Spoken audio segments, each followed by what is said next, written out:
with a project like this, when we start drawing, we want to often work in a particular units. That could be metric or imperial. And how we look at that is we want to type in units in our AutoCAD here. So I'm just going to click and we're going to type in units, or UN. Also works as a command to pull this up. We have our units there. And in this dialog, it's just pulling up on my other screen. In this dialog, we can actually see what our units are. And so what I'll often do is I'll click and change this to architectural, and our insertion scale will be feet or inches depending on what you want.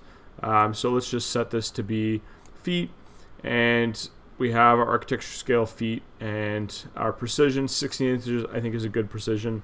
And so that's how we adjust the units of our project to be the units that we want it to be. And obviously the same goes for metric. This could be decimal, and then we could set this to millimeters or meters or centimeters, whatever you want to work with there.